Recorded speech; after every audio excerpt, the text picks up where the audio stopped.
Hello, everybody. Welcome to my fireside chat with the one and only TQ Jefferson, who is the Chief Product Officer at Survios, and he's had a long and tremendously cool career in video games. We have lots to talk about, and just a reminder that there is going to be a Q&A session. So I'm talking with TQ for about a half an hour, and then there's going to be 30 minutes of Q&A, and you can ask your questions in the Q&A panel or a little bit later in the Networking Hub chat box. But TQ, let's start. Welcome, sir. It's good to see you. Always a pleasure, Vic. Yeah, you're one of my favorite people to talk to in this business because you have all of these fascinating intersects. You've worked at very cool companies. We're going to get into all that. I want to know how old you were when you first got into the video game industry, and what was it like joining the business? I was 24 when I first got into the games business, and this was in summer of '97. So it's been about 24 years now. And when I got into the industry, it a lot of it was I would say the wild, wild west in some ways. I joke that if I applied for, and I started as a QA tester, right? And I was a tester on the Dark Reign, the Future of War. So RTS is sort of my first love in the industry. Cool. And I joke that if I applied for QA now with what I knew then, I'd get laughed out of the building, right? Because it's just it's become such a business, right? And as things isn't that a bit tragic though, TQ, in a way, because knowing all of the on the job kind of experience and where it led you and what you have given back to games, are we missing out on something by being too officious, too corporate around that stuff? I think the barrier to entry does come with certain restrictions. But I think in counterpoint to that is that there are also all of these tools now and avenues for learning about games, learning the craft, and sort of getting some of those qualifications that are so critical to getting into the industry. So like USC has this wonderful interactive games program run by Danny Bilson and Jim Huntley and some other very, very Mike Fisher, some very, very smart people, awesome people, training up the next generation of gamers, right? And we didn't have that in '97. It was hey, he knows how to do this thing, go sit with him and he'll show you the thing. And that's how you learn stuff. So it was very it was magic, right? It was all magic. Ad hoc apprenticeship sort of. It was the Sith dyad, if you will. But it was Wild Wild West in the sense of a lot of the rules and people say institutionalization, and it's often interpreted as a bad word, but there are a lot of things that come with it, like structure, checks and balances, etc. Guidelines, all these different livable things. Hours where you're not sleeping under your desk. Yes, I remember going and visiting studios, and they would proudly point to sleeping bags under the desks that the developers are working. That would not happen in 2021. No, well, we don't go to desks anymore. I mean, it's I remember this is when we were code releasing Dark Reign. We were on hour number 22 of straight testing, multiplayer, and people started to have sort of mental breakdowns and getting that's a dramatic exaggeration, but like getting very upset when their base got destroyed by a Rift creator. So the point would be like, okay, Bob, you're done. You should go home now. So and that was stuff we were like, okay, this is just the business, right? And gotta learn now, but now we're also learning that that's not the business. That's not how you're supposed to run how No. you're supposed to treat people in the workplace. But at the time, you're just like, oh yeah, this is the thing. This is that. It was part of the image of being a game maker. And you were all, we were all, because I was there too. I was on the other side of it, talking to all of you guys, but we were all the same age, and we were kind of figuring it out as we went along in a way, right? Yeah, exactly. I remember there was a game. It's when PlayStation 1 was a fairly new device, and we were just getting into testing on PlayStation 1. And games were going through and passing cert and going live, and you go up to the lead, the QA lead or the QA manager for that project, and you're like, hey, what did you do for this particular TRC, right? Technical requirements checklist. And they're like, what's a TRC? And you're like, oh wow,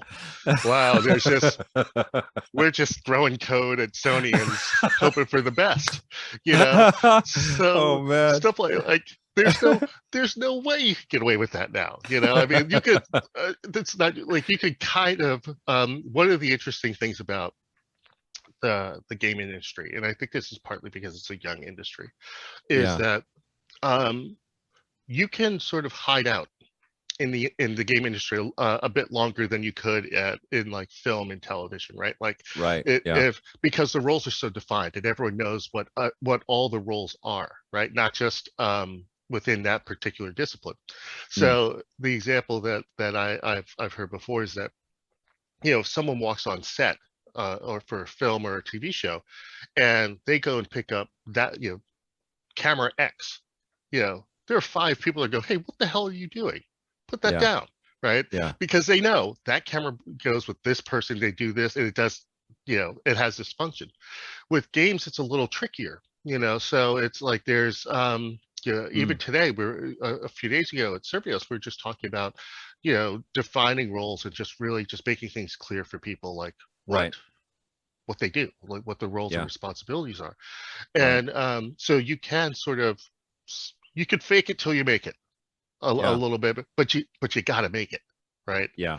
Because I think that's the not even the fine print, that's in big bold letters. You gotta get there. And I look, when I came into the game industry, I was that guy, right? Like I tell this as a funny story, but this actually happened. I was one of those people in college that would use his computer to write his papers, print it, and then never looked at the computer again. And consequently, I wasn't terribly computer literate when I started at Activision. But again, it was an environment where you can learn as you go. Second day of work, a VP was down in QA. We're looking at something on, I think it was Zork Ran Inquisitor, right? Okay, yeah. And he's like, okay, well, just right click this one, this folder, so we could see what's going on in this file. And I'm like, oh boy. It's this is day 2. I'm like it's been a good run. It's been a good run. It was I met a couple of nice people yesterday at lunch, and the right click was going to screw you up. I hope Blockbuster is hiring. You know what I mean? And I'm like, awesome. There's a right button on this mouse. Click, and it opens up. And he's like, okay, great. I'm like, oh my god.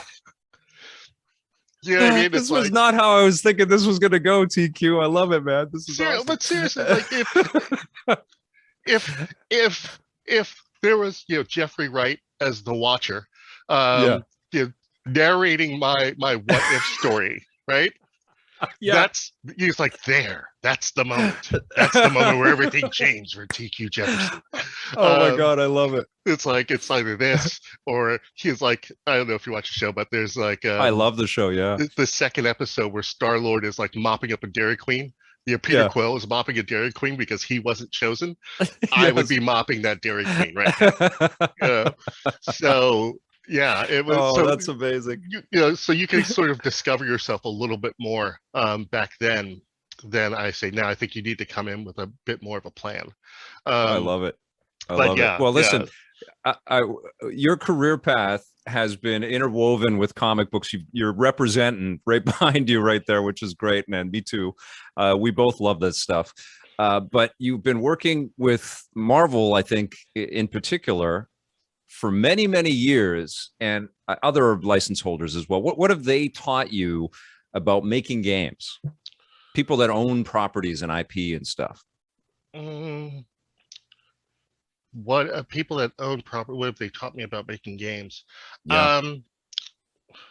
I think the process of making games as a licensor with a great big license is there are lots of lessons. One is give the publisher, the developer, give the team the space that they need to creatively build something that's compelling, right? So, and this I could point directly to the licensed movie video game, and how so many early on were sort of direct gaming translations of what was in the film, and by doing so you're dropping a cage around the creativity of the dev team. So right, and nobody wants that work, right? No one wants that. No one wants that work. You're not getting good work out of the team, and you're not fulfilling the promise of we want the best of X, right? Right. So being in that atmosphere, you learn it's it's adapt or die. So you learn early on that you need to let the teams come to you with what they're passionate about. And let their creativity flow. And I think you could point to sort of a history of licensed video games. You could literally see that transition happening. One of them, and I want to give you a shout out with this, was SpiderMan for the PlayStation 1, which Neversoft developed and Activision published, and you were one of the producers on the game. That was one that you could clearly point at as people loving the property and doing everything they could to honor that property. That worked as a conduit to the movie stuff that was happening, but also really, you had Stan Lee narrating the game. Yeah. So it was a terrific love letter to the property in general. Yeah, I was actually the phrase "love letter" was going through my mind right before you said it. And like that game, Neversoft Spider-Man, and Spider-Man 2 Enter Electro that came after it were both games that they were games about the character and about the IP. They weren't about a film. There was no film at the time. And consequently, there was a freedom there to explore, different character, configurations, different, like the story was original, the character lineup was a greatest hits of Spider-Man's Rogues Gallery, and it's because it was unconstrained by any sort of exterior franchise requirements, right? Awesome. What did the Marvel guys say about those games? The Marvel guys, it's funny. Our Marvel guy then was Ben Abernathy, who is now the group editor for Batman at DC Comics, which is wonderful. Hi, Ben. They thought it. I think they, at that time, Marvel was in a particular place in its history. Right. It was either in or climbing out of Chapter 11. Right. So a lot of deals were being made, and just to get get revenue from the properties, beyond comic books. So and even then, this is the late 90s, early aughts. Games were just this quirky little fad thing that guys played in their parents' basements, right? So the prestige or the reach hadn't come in yet. So it was very much a dark horse sort of medium. Right. So consequently, they thought it was cute. Yeah, they didn't quite understand it. This was cute. They're like, okay, yeah, we get it. There have been Spider-Man games before. Yeah. And consequently, it was more about how does it stay on, keeping it on brand, keeping it in character. And that was great. I mean, I think the biggest friction point, if you want to even call it that, on Never Saw Spider-Man was there's a mechanic in the game where Spider-Man can web yank someone, and you could web yank them, off the side of a building, right? Right. So that was the thing where it was just like, oh, is Spider-Man murdering people? And that was a thing. Sure, yeah. And the solve there was, having the bad guy look down and then look up and fall, and you hear a groan. So they did a sort of Wile E. Coyote, like, oh, right, there's gravity until I realize there's nothing underneath me. Yeah. And then consequently there was a level, and this never shipped with the game, but that same web yank mechanic was present in the police chase scene, where there's a level where you are swinging from rooftop to rooftop, and there are cops in the way, there's a helicopter and so forth, and you can web yank people out of the way as per the mechanic, but that's basically Spider-Man throwing cops off of buildings. You're right. Yes. So that was another one we were like, ooh, we need to. Marvel pointed that out, like, hey, is he throwing cops? That's not cool. And the thing is, they were super cool about it. It wasn't like, hey, do this, or you're in breach. Do this, or we're gonna sue you. They're like, hey, guys, you're aware of this? We're like, oh crap, yeah, that was one of those things where all the mechanics and everything equaled not so great. So I think we put in invisible walls there to, like, they'd hit it, they'd bounce off, they'd just land on the ground, that sort of thing, like in front of them.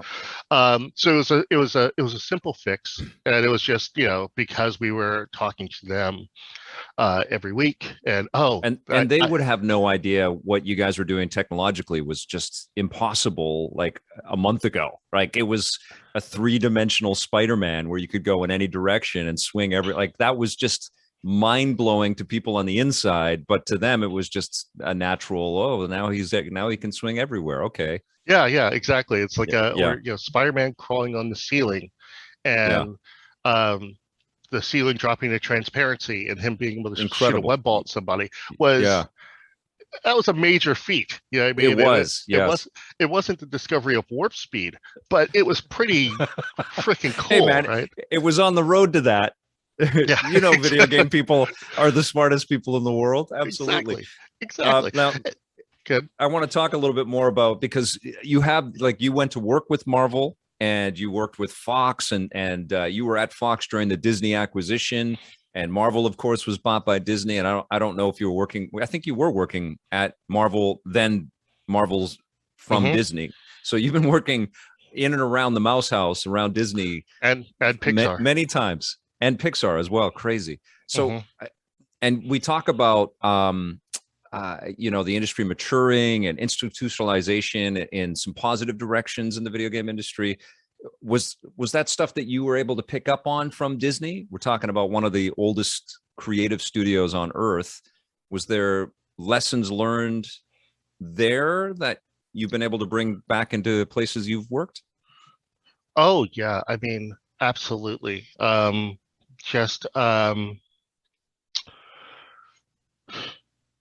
from Pixar, some of the things that I picked up was just making the creators and making Pixar a partner in the process, and mirroring in some small way some of their internal processes of creative reviews, and who to have in the room and how often, that sort of thing. So when we were making Ratatouille and Wall-E in particular, THQ,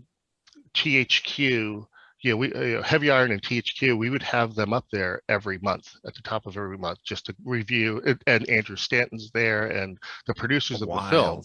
That must have been so great for the game makers. Yeah, it was wonderful, because it's like they would give us a heads up, like, this is what we're going to show you, etc. It's like, okay, I need Angus, who animated Wall-E for the film, and like we'd have the people in there that sort of own that asset or own that part of the film, and it would be a direct dialogue between game maker and filmmaker. And I think I'd like to think that my time there, it helped bring, and it's a two-way street. Like, what do you bring into an organization like that, or what do you leave in an organization like that? And I'd like to think that what I did at Pixar was sort of elevated the understanding and appreciation of games as a medium, right? So it's like, no, the animation is not going to be as good as Pixar's, right? But Woody also can move anywhere in this room and touch these things or whatever, and you can't do that in the film. So there are these trade-offs, and I think they came away, by the time I left, people were understanding that a bit more. And then with Disney and Marvel, it really is what authenticity is king, and understanding and working alongside folks like Joe Quesada, Axel Alonso, Dan Buckley, Brian Bendis, that understand characters to the atomic level. They understand the stories. They understand what clay can be removed and what clay has to stay there in order to maintain the authenticity and the integrity of the IP. Bringing that into the gaming environment means that those games that are those games are benefiting in the sense that they will ring true to the IP. And that to me is, especially in terms of licensed IP, it's the first box you need to check, because if it's not authentic, that dissonance is going to reverberate across everything else in the game, and people will sense it. They may not have the vocabulary to articulate it, although a lot of them do now, because consumers are much savvier than they were in '97. But they'll know it. They'll feel it. And when their friend asks them, like, "Hey, I was going to buy X. Was it any good?" Like, "Yeah, no. There's something about it. Just, it wasn't fun. It didn't feel real, right?" And word of mouth is still the best advertising, right? So in a world where user acquisition is so expensive, and that's sort of why licensed IP is so valuable to this day, word of mouth will kill your game. Or negative word of mouth. You're still in the licensed IP game. You're at Survios now, after all of these different roles at different companies, working with some of the biggest properties in the world.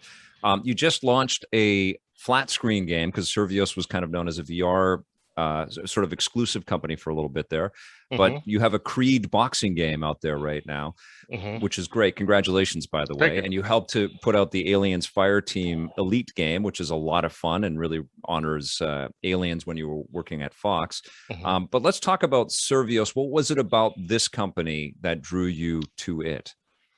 The thing that drew me to Survios it was, I think, a combination of things, but I think at the top of the list was the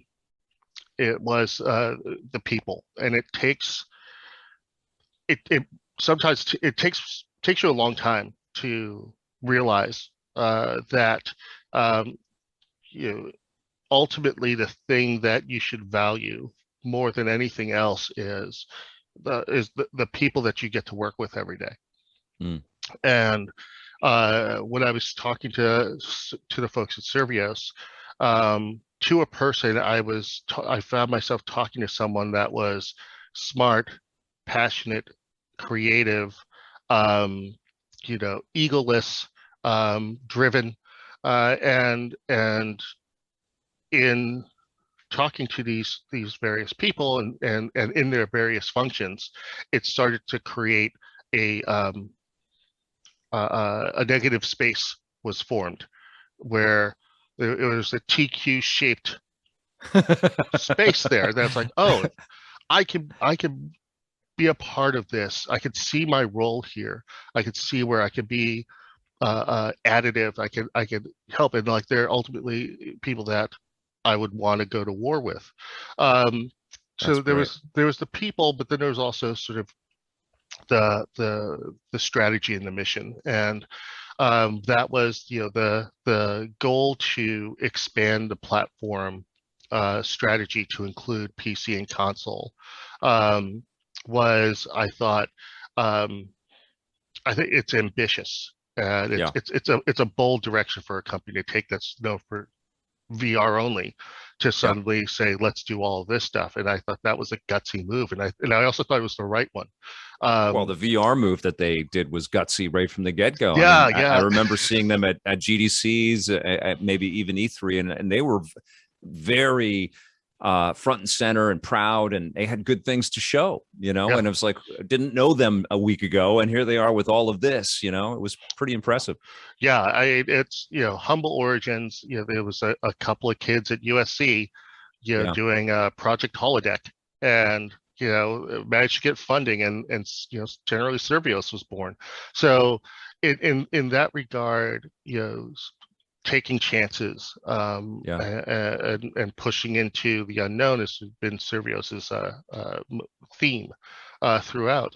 But the idea of expanding into PC console, I thought was ambitious. I thought it made sense. And I thought that it was going to open Survios up to so much opportunity. And then again, that's another place where it's they're platforms that I've been living with for my entire career. So it's like, okay, I could see where I could be additive here. And then sort of lastly, not lastly, but the next one was there's a goal for to create cross reality games. And part of that expansion into PC console comes with the challenge of, can we make games where VR headsets and controllers can interact with flat screen and traditional controller and PC consoles, right? Love it.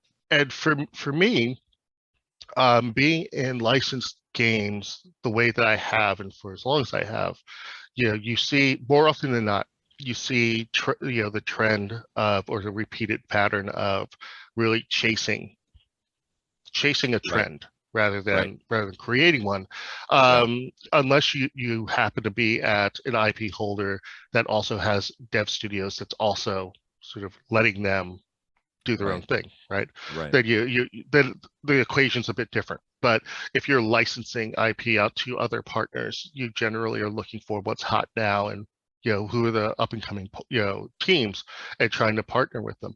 So the idea of being sort of at the tip of the spear, or being one of those early ships to trying to find the blue ocean, was different, and it was a little scary, and part of growth is sort of getting out of your comfort zone, and that was one of those things that I've played around in VR. I've released a couple of VR titles before Survios, but nothing to the degree that of this last year even. So even VR itself was pushing in out of my sort of comfort zone. And then on top of that, trying to bring the two different, input worlds together is another layer on top of that, which I think is really, really interesting, and where I think things are going in the future. That's awesome. We're going to get into our Q&A here in just a minute, but I've got a couple of external dev questions. I probably have time for one question here. What are some of the key things that you look for when contracting an external development studio? Passion and experience. If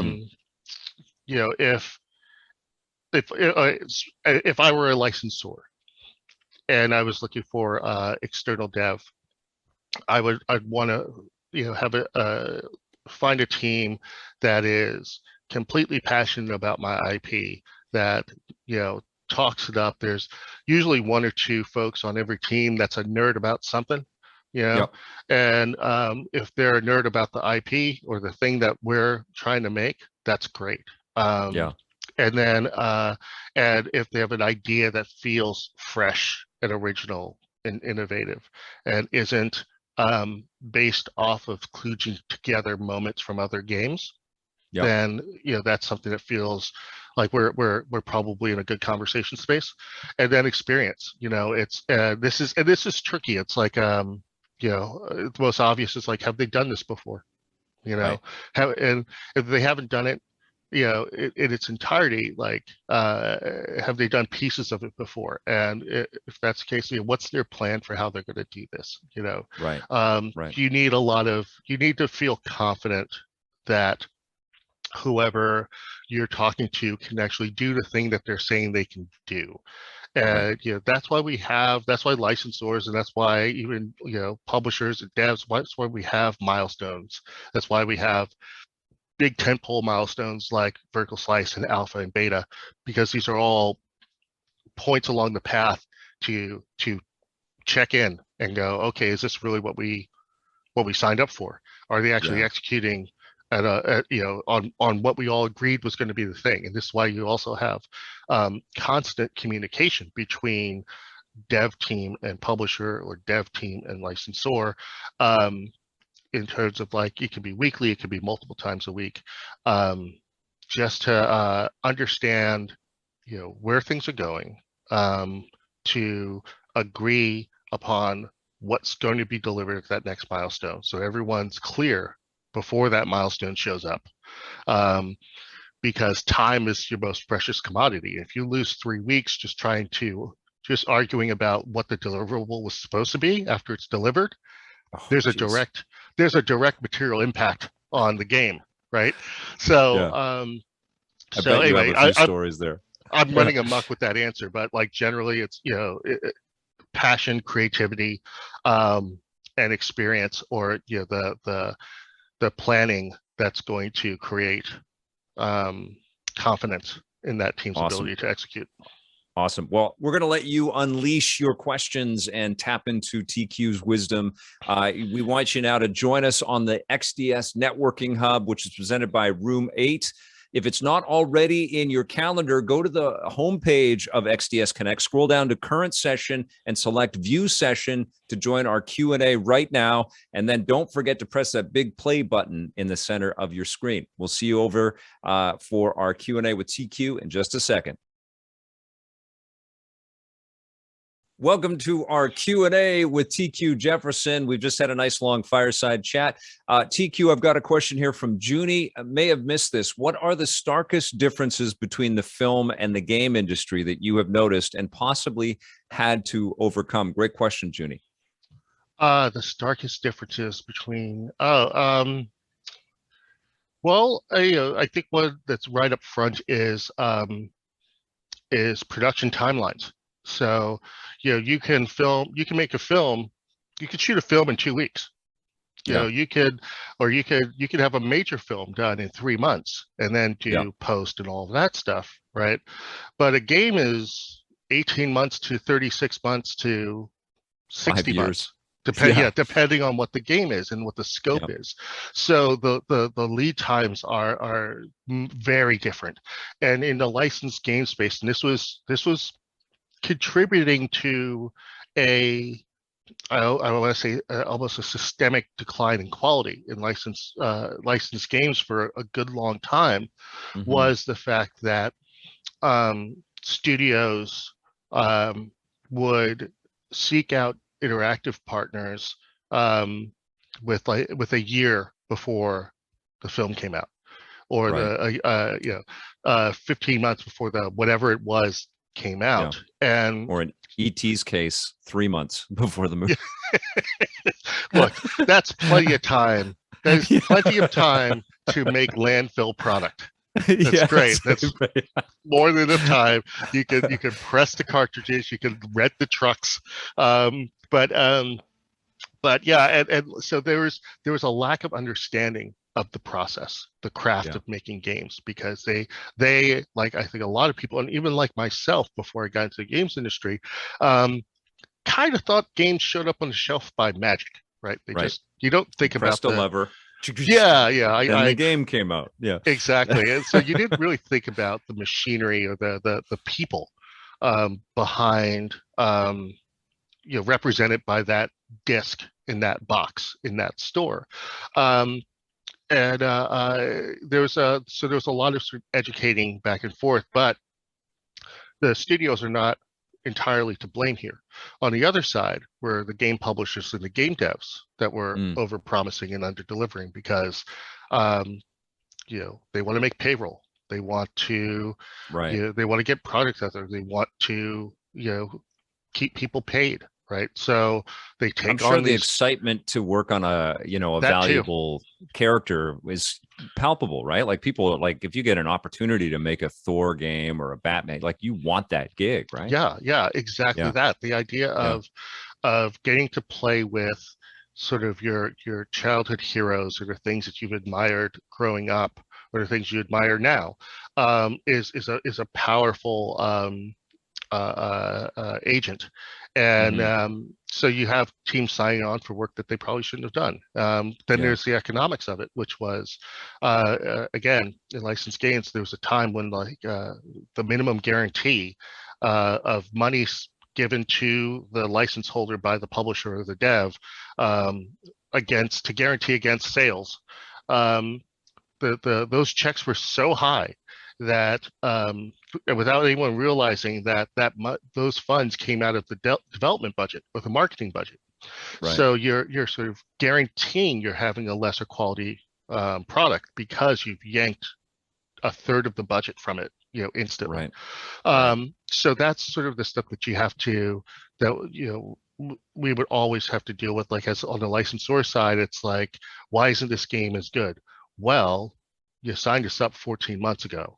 And it's supposed to be on 4 platforms, and it's supposed to be an RPG that's 20 hours of gameplay.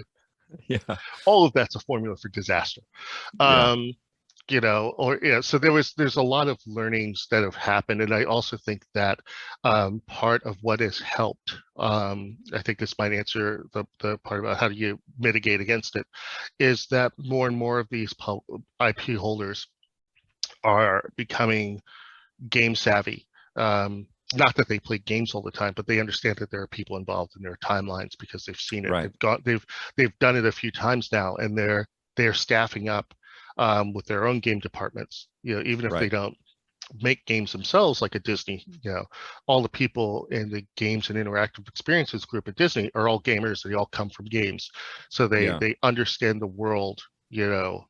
At an atomic level, as opposed to someone that is hired into consumer products and is working on the clothing line for X. I'm sure they're wonderful at that, but they don't know anything about games. So getting that expertise in house has been a big boon for game makers. Good. I've got a question here from Cindy Airy saying, knowing your past experience, how do you see outsourcing playing a key role in alleviating crunch, and how does it impact your planning for projects in your current role? Cindy Airy. Hi, Cindy. We all know Cindy. Outsourcing, I think outsourcing is becoming more and more vital to the development process. I think if you start looking through the credits, 10 years ago as opposed to 10 months ago, you're going to see a very different set of credits where outsourcing may have been hiring a composer to do some of the music, or a writer to draft the story, and now outsourcing is character modeling, it's VFX, it's UI UX, it's sound effects, it's audio, it's so many things, because the economics of having all of those skills, all those disciplines under one roof are just untenable. Because it is a matter of managing overhead and keeping your budget where from exploding. So more and more teams are turning to outsourcing to get that done, which I think it's great. I think it's wonderful. I think it gives people with those skill sets another place where they can, find a home, work on games, work on things that they love doing, and perhaps get the variety in terms of like, oh, for the 6 months I was working on Alien, for the next 6 I'll be working on Battlestar Galactica. So I think there's where is our Battlestar Galactica game? Where is that game? There's one out there. The MMO one, I think. Yeah, I think there's an RTS one out there too. But like, Battlestar Galactica is a very, if I can, tangent time. Go on a tangent for a second. Battlestar Galactica is a very interesting IP in that it is. From the outside, it looks like, oh, it's a bunch of space combat, right? It's not. Battlestar Galactica is about the people. It's survival, right? It's survival in a spaceship, and there's sometimes, space combat, but it's analogous with The Walking Dead. Yeah. Where it's about the people, their interpersonal relationships, how they get from A to B without killing each other. And then what happens when they encounter like another group or another idea or whatever it is, or Cylons that look like human beings and they can't tell who is who. Yes, it's an amazing property. And if you think about it, the Cylons are out there, and they are the driving force pushing the humans forward, right? Much like the zombies are the driving force pushing the humans forward in Walking Dead. So I think part of it is getting a great game for something, any IP, is understanding the IP and what actually makes it tick, right? Right. In working on Walking Dead, the conversation that inevitably happens with every licensee of Walking Dead is, no, they don't sprint. The zombies are not fast. These are Romero zombies. They never run. And you gotta know. It's like, you gotta know that before you sign the contract. But I'm sorry. The other part of that was how does outsourcing help mitigate crunch? Crunch, yes. Right? That's a great question, and it's something I and the studio are feeling our way around at this moment. But crunch in general, prolonged crunch, is a failure of management. It's a failure of proper planning. So if you're planning, appropriately, then you are thinking long term, taking the long view of, okay, we know that the game is, going to be busiest around these points. Can we line up outsourcing teams to help, supplement our current team, so that those heavy points in development, we're properly staffed for it. Right. And and again, this is, to me, it's part theoretical, and it's easier said than done, because because outsourcing has become such a valuable part of the experience. If you reach out to a team that does outsourcing, they're like, yeah, we could talk to you in about 9 months. And that stymies planning, right? So I think you need to get in there early, or if or at the very least, develop relationships early and maintain those relationships, so that when you need to add bodies or add staff, add talent, that it's available to you. It sounds like there's a couple of opportunities for external companies that help with managing that scheduling and availability with the different companies that are out there. B, also create a kind of a consistency in terms of managing teams, whatever size they are, so that no team is faced with crunch, and certainly learnings can be sent back and forth across scale to get that. And then the other thing that we talked about was you sort of identifying that space at Survios for yourself to fit. Is there, a hole in external development that you see right now that maybe you can send back out to the people in the audience right now, for them to think about building either a silo within their current business, or maybe there's some ambitious people that want to be entrepreneurial to create something new that the industry really needs? When you mentioned having teams that can sort of manage the influx and outflow of external development, it reminded me of one studio, Devoted Studios, Nanelle Gruner's studio, where she has, if it feels a little intentionally decentralized in that she has access to a number of talented people across many disciplines that she can pull in and source. It's a bit of a recruiter element in there, and almost, that's cool. but they manage the entire process of what the work those folks do. So, and they have their own internal review processes, so that when it comes to when assets are delivered to the client, they've been rigorously vetted before they go across, which is one of those areas of friction and slowdown when it comes to outsourcing and external development is, you intake whatever the deliverable is, and then there's time just trying to vet it and make sure that it is what you expected it to be. So the fact that, and there are other teams that do that. I'm not saying that Devoted is the only one. There are other teams that do that, but and there I think are a number of different solutions, like Secret Society Games is an external dev team that they will embed with your dev that's team. Cool. So as in as much to make it feel like it's indistinguishable from your team. So that's reducing sort of the friction and the flow of communication and the time, right? So it speeds up the process. So I think there are, if you're not configured, or if you're not thinking about, how can we embed people with the team, you should, and then there are other teams out there like TLM that have that are 100% virtual and remote, and the speed with which they can work and integrate with other teams that's valuable. That's very valuable. That's awesome. So that's awesome. Just to give a few teams some shout outs of people that I think are doing it pretty well,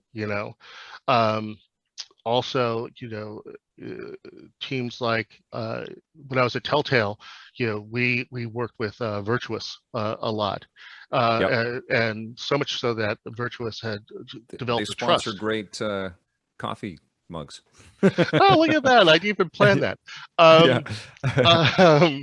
But they had developed a trust with Telltale to the degree that Telltale shared the proprietary tool with them, so they can sort of build levels and so forth. So I think the idea of building relationships and building up trust and building up in ease, right? These are all variants of the better mousetrap, right? Which is just an analogy for convenience. If you make it convenient, you make it frictionless, and people will keep coming back to you over and over again, and they'll trust you with more and more. So I guess the only danger in it is any kind of homogeny, because that's what the games industry has really been beautiful with, is every game has its own distinction and its own feel and flair, and we don't really want them to all kind of look or feel, or we don't want the UI in exactly the same place. We don't want everything the same from game to game. We want it to feel like a fresh experience top to bottom. Yeah, of course. I mean, but those are decisions that are made in sort of the concepting phase and early pre-pro by the dev team, right, by the primary team, and are also influenced by, again, in the case of a licensed IP, where the franchise sort of what's the franchise look, right? Like what fonts does Harry Potter use, right? That's a particular thing. That goes to the authenticity of presenting that IP. So, I think in terms of external development, and again, like I said before, with licensees, there are one or two nerds for pretty much every IP and an external dev, right? So they're going to be the folks that will, really lean in and get a chance to sort of scratch that itch. But there's a variety of those interests, and I think that's that's part of the beauty. I think that you're alluding to. The beauty of external dev is that there are all these different sort of creative flavors there, and they can. And they want to do a good job. They want to create trust. They want to keep their people paid. They want to do additional business or more business. So if there's something that doesn't align with what they can do, they're getting more and more upfront and transparent about, like, we could do this part, or we could do this part, and because if you don't, games are still a very, very small town, and if you are not delivering, people will know it, totally. and then the phone stops ringing. Well, and this has been a year of everybody's remote external dev at this point. And Pat Therian has a great question sort of in that direction. What has been the hardest point in evaluating potential partners during the COVID era? Has the loss of meeting folks in person made it difficult to have conversations which appropriately evaluate the proper potential partner? Absolutely. It's made it tougher, because you want to be able to, even though we have all this technology in front of us, and we have, my camera set to HD, your camera set to HD, and we've got great audio and so forth, you still want to be in a room with someone and look them in the eye and read their body language, and and be go present. out for lunch with them. Yeah, go out. Like that's how you build relationships. You show up in person. It's a sign of respect, but it also allows you to sort of kick the tires, walk the floor, see the conditions under which these teams are working, see if people look happy, see if if they're all watching ESPN on their monitors. It's like, well, they're not very engaged, are they? Unless they're making a sports game. But what I mean, like, being boots on ground is still incredibly valuable to how we do business, and that is it's just not something we can do right now. And it affects external relationship with external development. It affects relationships with publisher and first party. It affects a lot of things. So a lot of people are just eager to get to a point where we can start interacting more freely again. I'm not going to say COVID's gone or any of that stuff, because that's just here to stay. But we get to a point where we've made interactions safe enough that we can do it again, with a little more frequency. Yeah, I think we're probably getting to some kind of a hybrid model out there. Listen, we're not going to let you go today without asking about Arnold Schwarzenegger. And but related to that, you work with Arnold on Predator Hunting Grounds, and tell us a little bit about that. But you've also had the great fortune to work with incredible creators across the spectrum, and I wanted to know if you have like a favorite collaborative moment related to a person or people that we're all going to be familiar with. Oh, absolutely. So with Schwarzenegger, that was that charge was led by Jared Garrettson over at IllFonic, who is he's a junkie for Predator. It's like it's why they approached this to begin with, because he's such a Predator fan. Yes. And Jared was also about fan service and making an authentic experience, and he had this idea of continuing the story of Dutch post Predator 1, and he was like, can we reach out to Arnold Schwarzenegger? And I'm like, I don't know, can we reach out to Arnold Schwarzenegger? And it was one of those things like, hey, look, if he does it, that'd be amazing. Go for it. And like in that regard, my job was not to stand in the way of that. Yeah. Right. Yeah. It was really to like, okay, just encourage it. Like, let's see what happens. And they reach out to him. They had a treatment for what they wanted to do with the character. And that, like I said, it was a continuation of what Dutch has been doing for 25 years. And he liked it.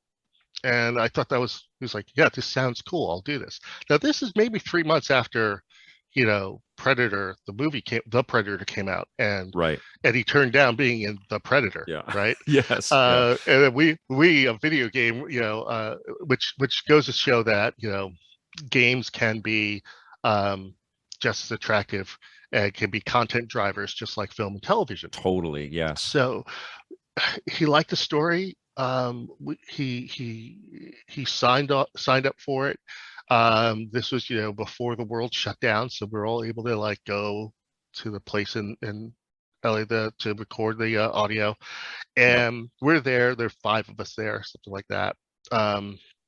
And in walks Arnold Schwarzenegger, and he's standing in the entryway, and he's looking at us, and 5 grown men just froze with their mouths open. Just, I mean, like I've seen, I've met more than my share, more than most people's share of like of talented people, and so the folks in that room. But that guy, you're like, yes, Conan, the Terminator. He's an alien. Yes, like he's from another planet. Yeah, totally. He's just like, who's in charge here? And we're like, that guy.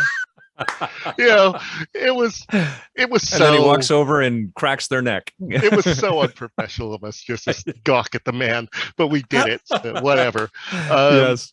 And he was wonderful. He went into the booth, and he read like when I saw the scripts. I was initially concerned because it was a lot. I was like, I don't think he's going to read all this. And he read it all. And he do multiple takes and all that stuff. And he stuck around afterwards, and he signed a bunch of Predator Hunting Grounds posters and all that stuff. And he was great to work with in terms of approving his likeness and all of that. Right. So it was a great experience. When he showed up, the game was awesome. It was one of those things where it was so cool to be able to give that to fans, because it was the thing that they all wanted, right? But everyone had sort of like accepted that it wasn't going to happen. So it's like, oh, this would be great if Arnold was in this, I'd buy it. They're like, yeah, whatever, never going to happen, and then it happened. So that was cool. In terms of known celebrities or personalities that I have worked with that I will never forget was Stan Lee. So on this was SpiderMan to Enter Electro, I think. We did the same thing of like Stan doing the opening narration for the levels, because that was lifted directly from Spider-Man and His Amazing Friends. Like at the beginning of each act, he would have something to say. So we brought that into the game, and where he's in the booth, and we actually had gameplay, on screen to show him, to give him just context. Like, we're not going to explain how the game works to him, because he doesn't care and he doesn't need to know. And but just showing him what it is that he's sort of narrating, and we're standing there and just sort of talking to him. And like, yeah, it does this, does that. And he put his arm around me, and he said, you know what? I think I'm in the presence of genius, right? This is amazing stuff. And that was everything, Yeah. That was everything. When the guy who created Spider-Man says, hey, you know what? You're doing a good job with my creation. That's amazing, brother. Like, no one can ever take that from me. You know what I mean? So there have been other people ever since. Patrick Stewart was actually great, because I know we're about to go over it, but this is fun too. Patrick Stewart, and this was on X2. This was Wolverine's Revenge, the one where Mark Hamill did the voice of Wolverine in that game. We're recording Patrick Stewart, and I'd written dialogue for him, and I wrote Stan's dialogue for the Spider-Man game. And Patrick Stewart comes in and does the most baller entry right? Like the most alpha male entry I've ever seen before in my life. He walks in and goes, "Hey, do any of you have this button on your car? In your car?" It's like, "What button is that?" Patrick. He's like, it's just a C. It's like, "You have a convertible? Is that what the C is for?" He's like, no, it's not that. It's saying I'm driving to Santa Barbara, and there's a Les Mis is playing in Santa Barbara. I can press this button, and then a voice will say, "Hello, Mr. Stewart, how can I help you?" And I can tell them I want tickets to Les Mis. And they're like, "You have a concierge button in your car?" He goes, "That's it, concierge. That's what it is, right?" And I'm like, "Do you see that black and tan Firebird out there that's smoking right now? It's smoking." So I arrived in that. No, I don't have a C button in my car. So it's like he just walked in and peed all over us. He's like, "This is my space. Awesome. This is my space. You guys are whatever. Where's the well, microphone?" I like that he didn't know what it was for. That speaks to his humbleness as well, too. I think that's awesome. That man knew what it was for. He knew what it was for. I'm sure of it. But man, it was baller. It was baller. That's great. Oh my God, you guys! This has been TQ Jefferson, and you don't do the socials either, do you? You don't really. I have Twitter, but that was just so I could watch the PS5 alerts. And okay. I'm happy to say that yesterday morning I finally purchased the PS5, so I'll probably be go. I'll be on Twitter less than that now. Well, Sorry. people are probably going to be hitting your LinkedIn, but TQ, thank you, sir. That was fantastic. I love talking with you, and I hope to see you again in person. Fun. Yeah, soon. Okay. I hope so. Thank you, TQ.